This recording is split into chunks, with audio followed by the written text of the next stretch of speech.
economy. The IMF mission chief to Ghana, Carlo Stradevich, in a statement said discussions during the 8-day meeting explored how Ghana can ensure credibility of the monetary policy and exchange rate regimes. The statement further says the IMF would continue to monitor the economic and social situation closely and engage in the coming weeks with the government on the formulation of the enhanced domestic program that could be supported by an IMF arrangement and with broad stakeholders consultation. We gleaned the thoughts of an economist, Mr. Eric Ochei, on the fallout of the discussions. Good afternoon, Eric. Thank you so much for joining us on News Hour. Hello, good afternoon.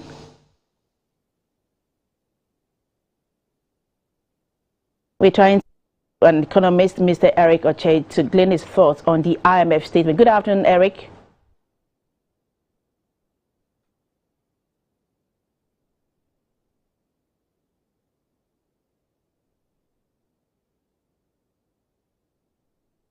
Ochei, and later glean his thoughts on the IMF statement. But moving on, the Public Utilities Regulatory Commission, PURC, has deferred its tariff announcements for the 2022 to 2027 multi-year major tariff. On June 27, 2022, the Commission indicated that the communicated date for the tariff announcement had been deferred to July 15, 2022. However, the Public Utilities Regulatory Commission, PURC, says a new date for the announcement of electricity and water tariffs will be communicated to the public as soon as issues with the regulated utilities are addressed. The PURC says the Commission has identified a number of issues during the analysis and examination of the tariff proposals, which necessitates further deliberations and engagement with the utilities to ensure that such pertinent issues are addressed. The Executive Secretary of the PURC, Dr. Ishmael Akka, says the Commission has scheduled a meeting with the regulated utilities to provide clarity and justifications for some of the figures quoted in their proposals and to respond to some important issues raised during the tariff analysis. The Commission has adopted these steps to ensure that only prudent and efficient costs are passed on to customers of the regulated utilities while sustaining the financial viability of the utilities. He indicated that a new date for the announcement of electricity and water tariffs will be communicated to the public as soon as these issues have been addressed. Dr. Ishmael Akka assures consumers of the Commission's commitment to having a transparent and fair process which will inure to the benefit of both consumers and the regulated utilities.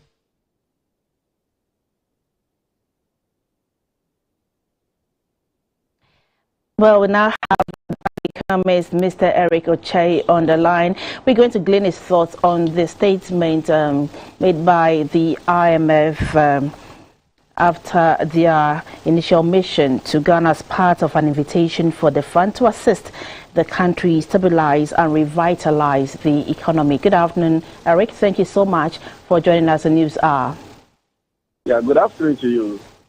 So, Eric, can you tell us what is the import of this statement by the IMF mission?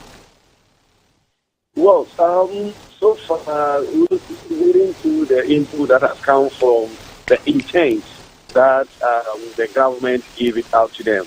You know, for the first place, whenever IMF comes into your country for negotiation, you first need to present what you call an intent, your proposal or program that you are doing, and based on that, then they select what is best for the country.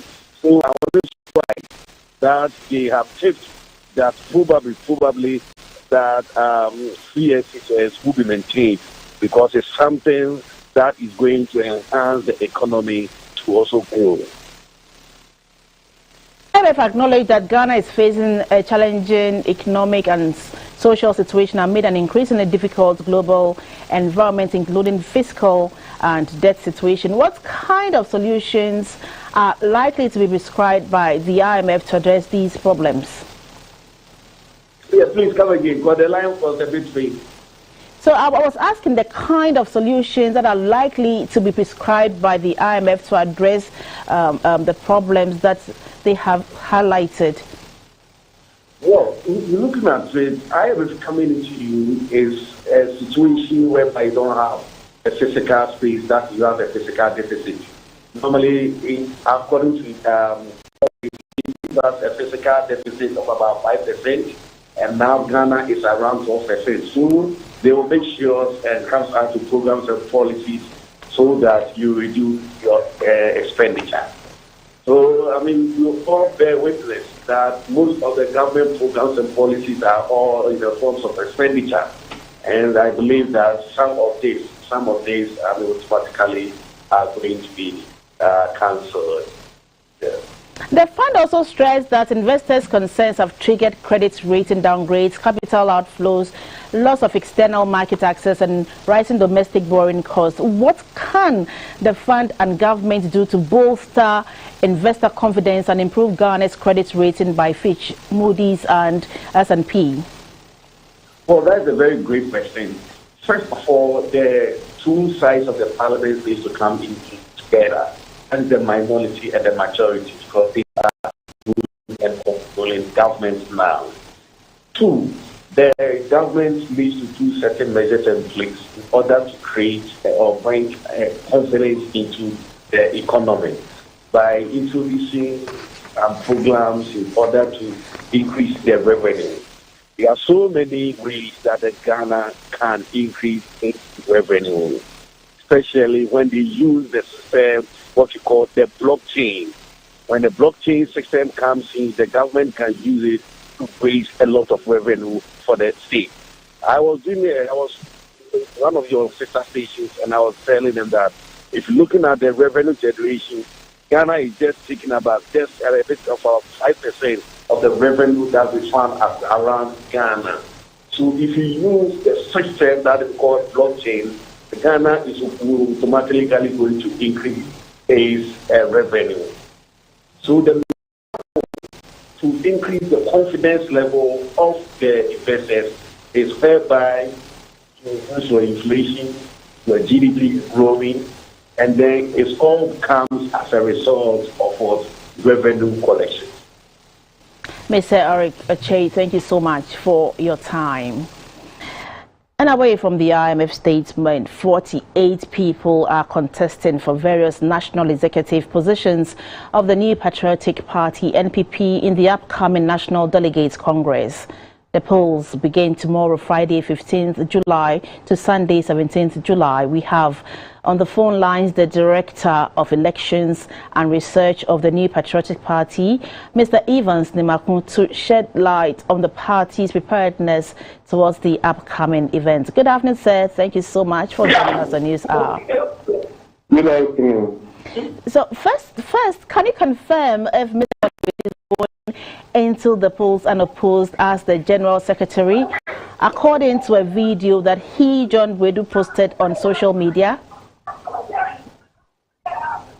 Hello, please come again. So I was asking you to confirm if the incumbent General Secretary John Wedu is contesting unopposed, because there's a video circulating by John Wedu that he is going on social media that he is going unopposed. Thank you very much for having me. I think the position of General Secretary, with the exception of Mr. who to election committee. Sir, please, can you position yourselves well? We having a feedback so that we can have a conversation.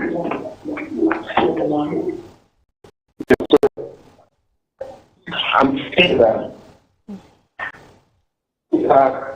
if you the committee withdraw from the I'm not aware of any.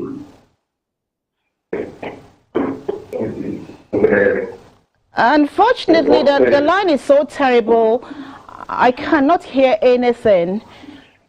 So can you move away from where you are and maybe position yourself somewhere where we can have a better, Hello. Good. I think this is better. Okay, so please, I want us to stick to credible issues. I'm not aware of any video circulating, purporting to communicate whatever issues that you are bringing up, please. It's not credible because it's something on social media and it's attributed to John Brady. He posted it himself.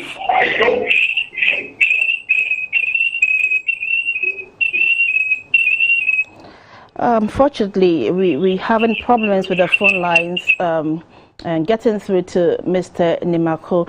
We'll try again and get the Director of Elections and Research of the NPP, Mr. Evans Nimako, and continue with the conversation. You're still live on GBC News. It's time for News Hour. A youth leadership dialogue by the Dankwa Institute in Accra. The youth have been encouraged to imbibe time-tested leadership qualities to advance national aspirations. The executive director of the Dankwa Institute, Dr. Antoinette Daku, explained that the youth, being the future of the nation, have a responsibility to equip themselves with such virtues to aid them to prosecute any agenda in the foreseeable future. As the NPP heads to its National Delegates Congress scheduled between 15th and 17th July 2022, expectations are that aspirants who will emerge winners will possess great leadership skills to advance the cause of the party. The executive director of the Dankwa Institute, Dr. Antoinette Chibodakon, told GBC News that the dialogue will also equip participants with strategies to pull party members together after the elections. We consider it an honor to have 4 great aspiring leaders to join us here to dialogue on issues of national interest.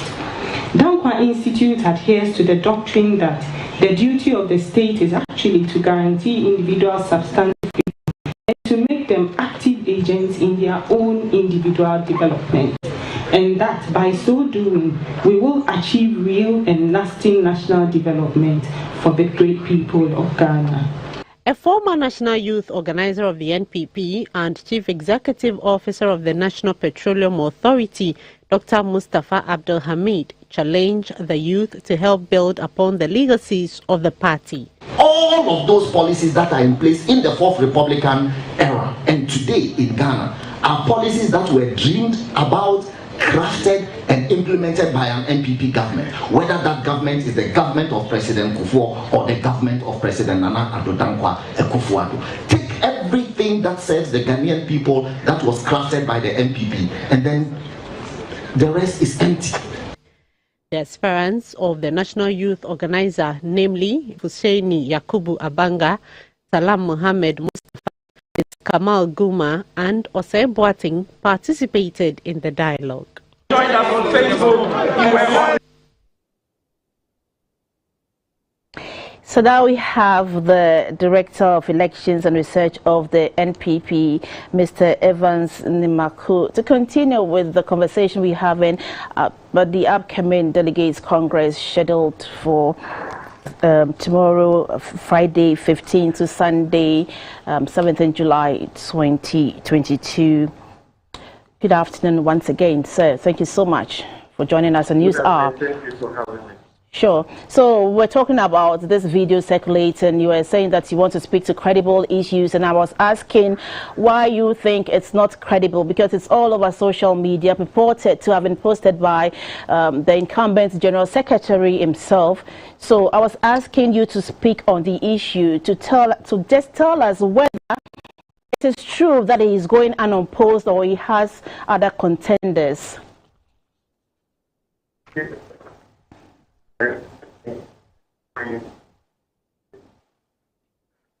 Elections Committee chaired by Mr. McMahon, 2 candidates, Rogo, Blessing, and beyond the present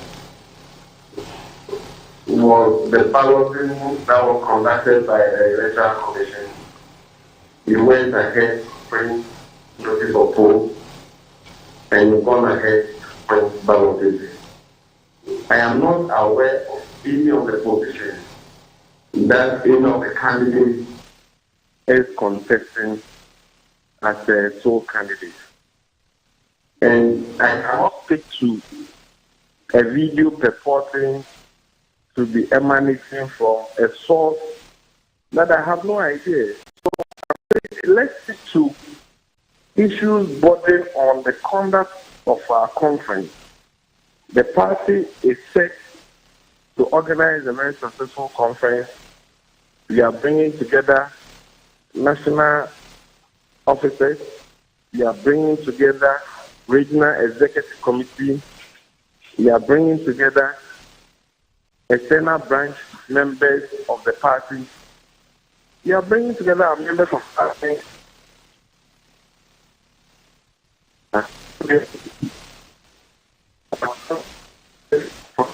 Members, institutions, national about that conference, that number of parties, everything that has been authorization of the Star Commission. Authorization was created is to ensure a successful annual Daily Conference. All right, see, let's go away from that because, you know, people will be really interested. People are really interested. Even party members are interested in the state of affairs. So it is also important to ask you that question. So moving on, the party directed the removal of all billboards of aspirants.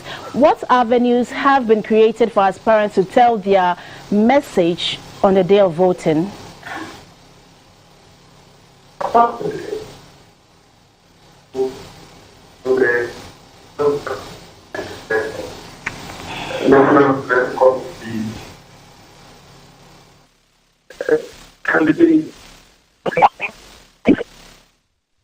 The line is so terrible. I'm afraid Mr. Nemako must end the conversation here. Students of Navrongo Vasco in the Upper East region are sending an SOS to the old boys and girls of the school. The students say they need rescue with teaching assistance, especially at this time that their teachers are on strike. The students made this request when the 2000-year group made a presentation of ceiling fans to the school. That beautiful euphoria that usually greets the visit of an old boy to his or her former school was absent when the 2000-year group arrived at Vasco to give back to their alma mater. The school was virtually empty with no academic activity taking place. Few students were seen having their individual studies in the classrooms. Making a presentation of 26 ceiling fans, Mr. Edward Nabel, on behalf of the group, appealed to the government to negotiate with the teachers as soon as possible to return to the classroom. The government to quickly respond to the needs of the teachers so that they can get back to the classroom to assist our students to prepare for the exams. Receiving the items, the headmistress of the school, Madam Mercy Babachuwe, thanked the group for their kind gesture. Some students who spoke to GBC News pleaded with the old students to quickly intervene by organizing classes for them or appealed to the teacher unions to return to the classroom. While the students were unsure when their teachers would return to the classroom, the school siren was still announcing for change of lessons, but that never came to pass. For GBC News, Peter Agengre reporting. It formally opens its doors with the objective to provide quality, cost-effective and client-centered healthcare services to all. The Trust Hospital Premium Center is expected to ease pressure on all the health facilities under the Trust Hospital across the country, offering general services, dialysis and chemotherapy in a relaxed atmosphere. Established in 1992, the Trust Hospital started as a not-for-profit health facility to provide healthcare to staff of SNIT and their dependents, gradually upgrading into a full-fledged hospital with services to the general public.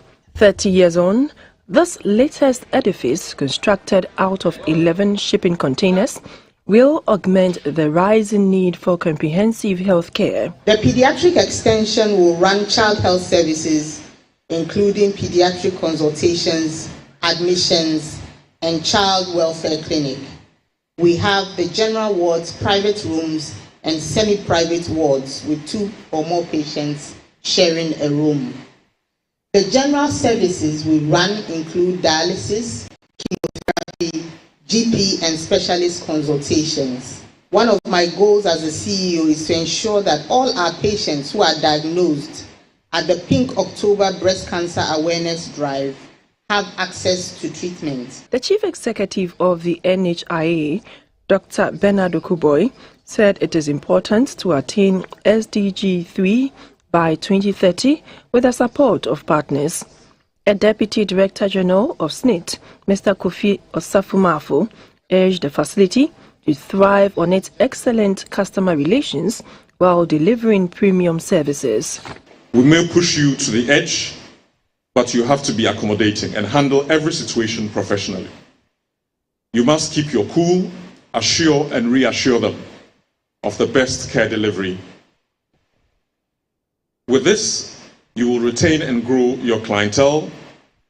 Remember, word of mouth is a powerful marketing tool. You can only access and utilize with premium service delivery.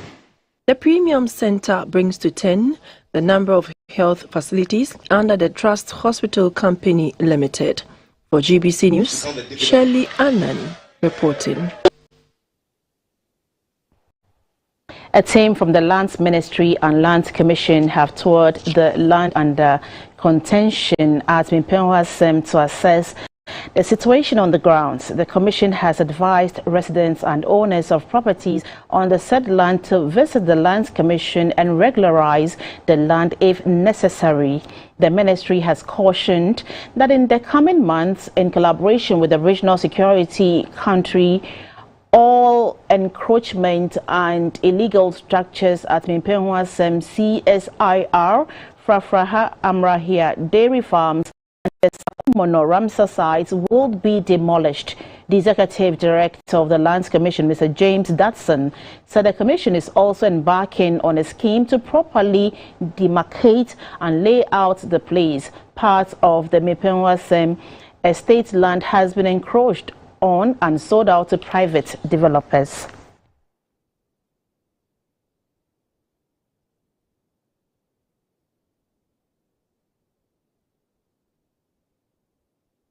Patriotic Senior High School are winners of the 3rd edition of the Volta Regional Series of the Energy Commission Senior High Schools Renewable Energy Challenge. The challenge seeks to promote creative thinking and provide mentorship to young students in efficient use of electricity and renewable energy resources through public education and training. The Energy Commission Senior High Schools Renewable Energy Challenge forms part of the Commission's mandate under the Renewable Energy Act 2011 Act 832, which seeks to promote the efficient use of electricity and renewable energy resources through public education, training, and regulation of entrepreneurs in the sector.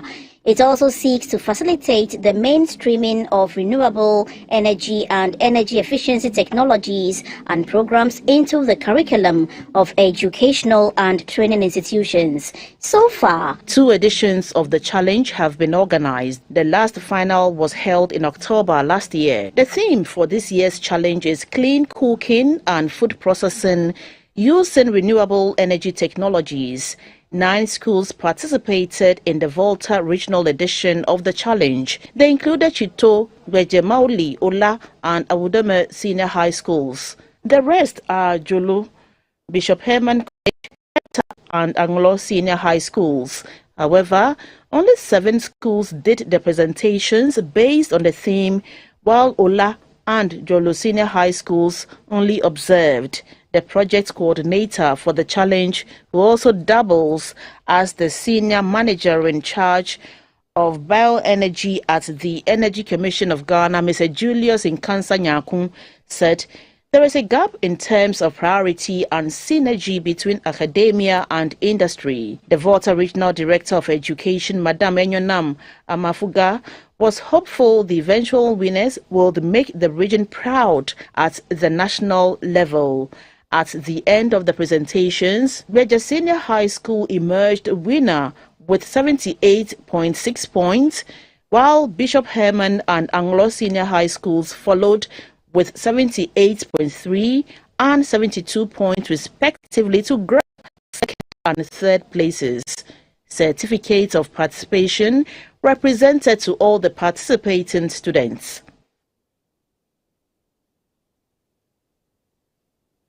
Policymakers, entrepreneurs and leaders of organizations have been cautioned against selecting board members for organizations based on family ties.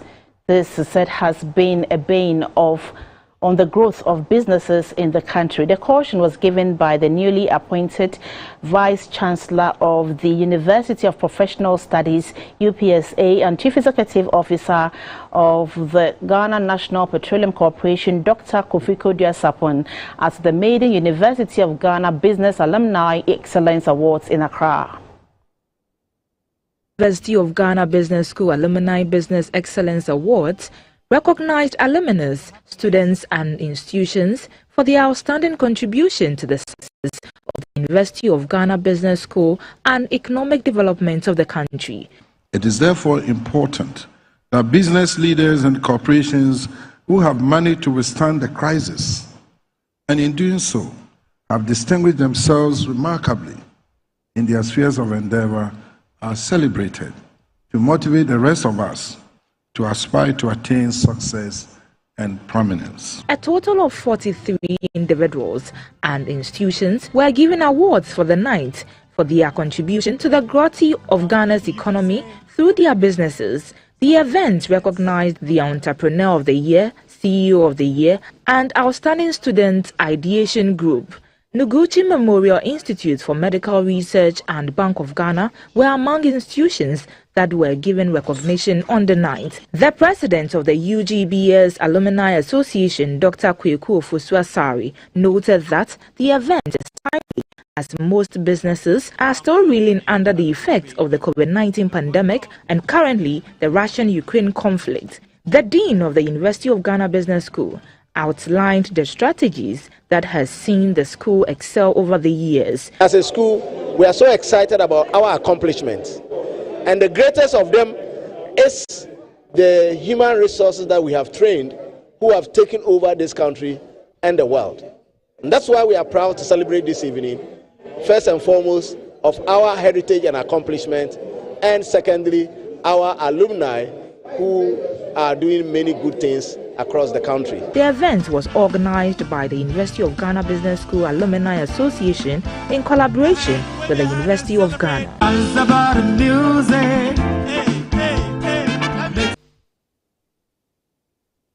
You're watching News live on GBC News. We're taking a short break. We'll be back with the business segment.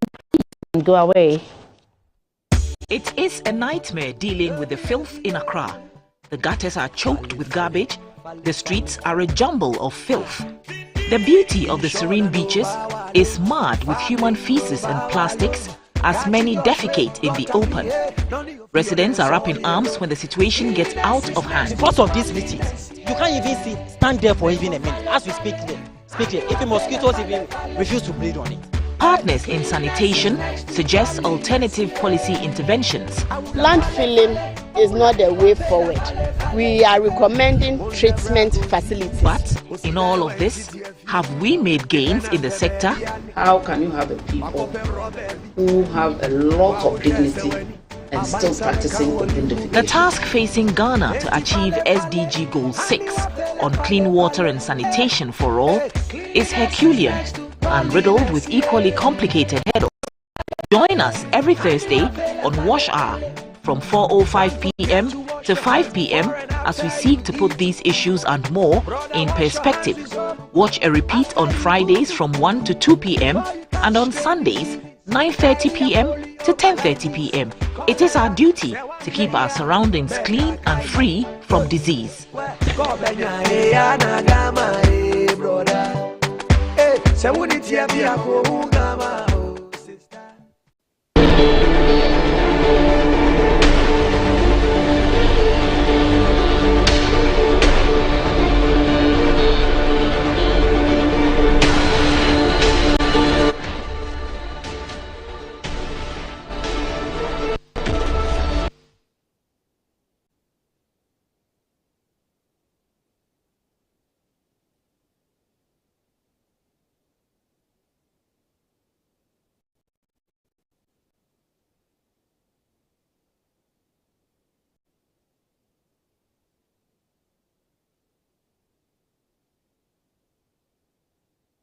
Some time now for the business segment, and I am Dorothy Ajimai.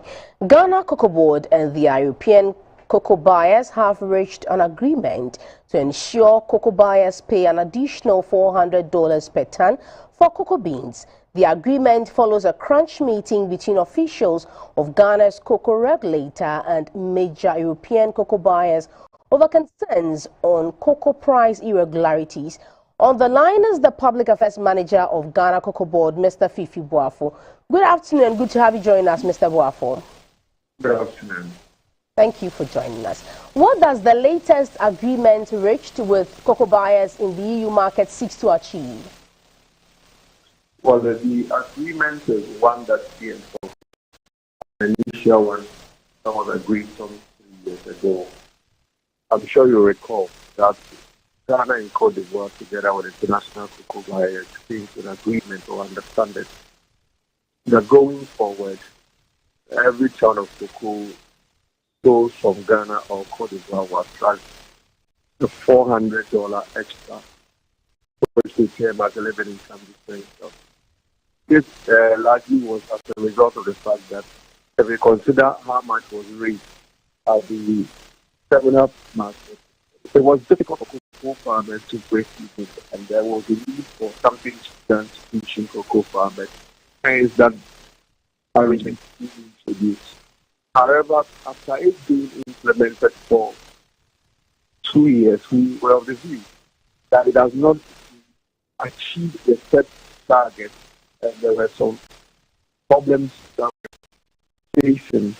Specifically, has to do with country origin differential, which is the premium that countries like Ghana and Cote d'Ivoire are charged for producing quality cocoa. And this was undermining the reason why we established a living income differential. So the meeting was called to have all the industry players to have a discussion. And at the meeting, we came to an agreement that yes, there's a need for us to ensure that the full benefit of living income differential is realized in order to improve the cocoa farmer income. Okay. So my next question is, what will be the impact of the additional $400 per ton on cocoa farmers specifically? Sorry, I didn't get you. I'm asking that what will be the impact of the additional $400 per ton on cocoa farmers? Well, let me say that this is not a new thing. Okay. Just as I indicated, we introduced it about 2 years ago. Sure. I saw the cocoa farmers' income increase about 28% when the president announced the income at the time. However, 2 years into the arrangement, we realized that it's not really at a point that for us to do something about it. Hence, this meeting. Let me say that when this $400 was achieved, or any time realized, and it's paid in full to the cocoa farmer, as a means of boosting the income of the cocoa farmer. So the cocoa farmer likely is the beneficiary of this arrangement. So if we have arrangement or circumstances just like I've indicated, then it goes to affect how much the farmer eventually has to receive. And that is the more reason why we ensure that we are able to ensure that the farmer gets the full amount needed, and then there are no underhand arrangements within the market to undermine the arrangement. So, Mr. Waffle, $100 per ton had been talked about a couple of years. Now, what has led to the delay in its implementation? Well, let me say that it has been in the existence. It has actually been implemented the last 2 years. That's why I made a I made a point that the president announced 2 years ago that farmer income was going to be back into the very slow for farmers. So yes, it is an operation, but the operation has seen some problems because certain things happening within the market is undermining the full effect. And that is the reason why we have to hold this meeting to ensure that things that are undermining the realization of the full amount is dealt with. Let me say, the 400 is actually paid, but the terminal price which we are supposed to realize is seeing a decrease because of the implementation of this arrangement. And that is what we are making sure that it does not happen, because what the farmer receives is not just the 400. The farmer receives the 400 for a percentage no less than 70% of the terminal price, as well as the country differential. So if the country differential is decreasing, then it's affecting what the farmer eventually should receive. That's the quality. And that is what we are seeking to ensure that it does not happen, and that's what we're able to achieve at the Accra meeting. Right. That will be all for now. Thank you so much, Mr. Fifi Boafo. We've just been talking to the Public Affairs Manager of Cocoa Board, Mr. Fifi Boafo, about the additional $400 per ton agreement between Cocoa Board and its European cocoa buyers. Engineering works for the construction of Ghana's first fertilizer plant has been completed. Real production, according to Chief Executive of Ghana Gas, will commence in 2025. To the end to produce local fertilizer, the need has become imminent following the supply disruptions triggered by the Russian-Ukraine war. Ghana has abundant gas resources, which is sometimes flared. Gas is providing impact, so giving gas for the production of nitrogenous fertilizer for the first end of the producer. I think that will be significant because it's going to help install some of the monies we use to actually import fertilizer. And the tune, quite significant, close about 400 to 500 million. We've actually completed the front-end engineering for the fertilizer plant. It's going to be sited around the Domole area in the western region, the Domoro district.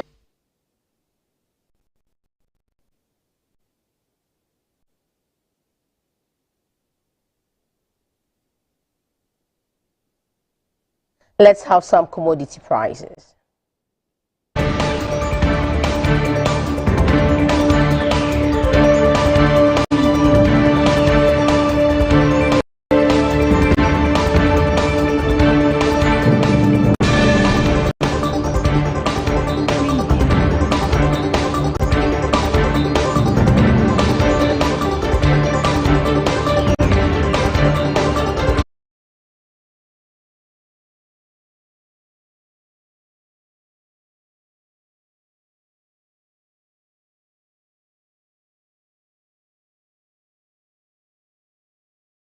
Stay.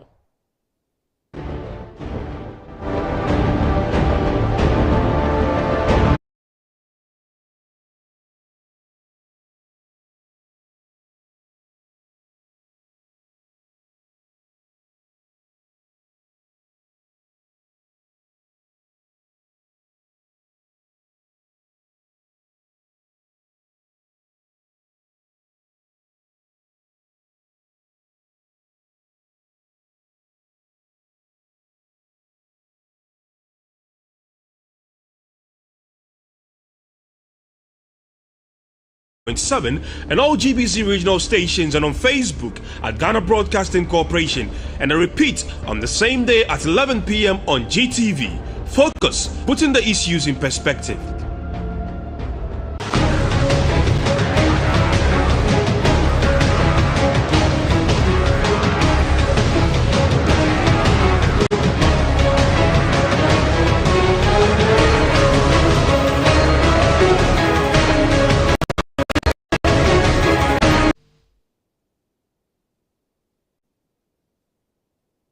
Some international news. The World Health Organization (WHO) is warning that Africa is facing a growing risk of outbreaks of diseases that spread from animals to people. It says these zoonotic outbreaks have increased by more than 60% over the last decade, with a large spike recorded since 2019. Most of the cases have involved the Ebola virus, other viral hemorrhagic diseases, dengue fever, anthrax, and monkeypox. The WHO's Regional Director for Africa, Matshidiso Moeti, said there was a need to act now to stop Africa becoming a hotspot for emerging infectious diseases. The WHO says among the reasons behind the spread of these diseases are rapid population growth, increased demand for food derived from animals, and encroachment on wildfire habitats.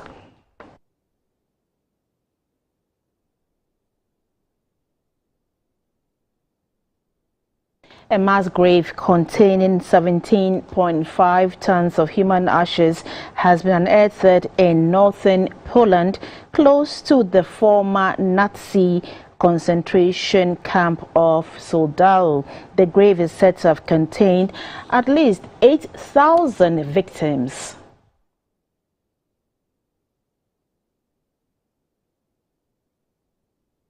The bodies are thought to have been dug up and burned in a Nazi operation to hide traces of their murders. The Nazis murdered Jews, political opponents, and members of the Polish elite at Soldau. The concentration camp was built in 1939 for transit, internment, and extermination, and used throughout the Nazi occupation. Up to 30,000 people are thought to have been killed there, and researchers hope to carry out DNA analysis of the remains to find out more about the victims. Among the Poles who were murdered were members of the clergy and intelligentsia. Archaeologists have found hundreds of traces of clothing, buttons, and other items, but nothing of value, indicating the bodies were robbed before being set alight. 2 pits had been found near Soldau, now known as Ziado, and further excavation will take place to search for more. The estimate of 8,000 victims is based on a person's body weight, estimated at 2 kilograms. A man in the U.S. state of Ohio has been charged with raping a 10-year-old girl who had to cross state lines for an abortion after her home state restricted the procedure. Gershon Funtis, 27, appeared in court in Columbus on Wednesday. Police say the accused, who was arrested on Tuesday at a flat in Columbus, admitted raping the girl. A saliva sample from him was being checked against DNA from the abortion clinic in Indianapolis. An immigration and customs enforcement said Mr. Fuentes is a Guatemalan national and is in the U.S. illegally and could flee or further endanger the child. The court remanded him in custody. He faces life in prison if convicted. U.S. President Joe Biden cited it at the White House as he slammed abortion restrictions, but skeptics had questioned if it was a hoax. Millions of women and girls lost a long-standing constitutional right to abortion after a U.S. Supreme Court decision in June.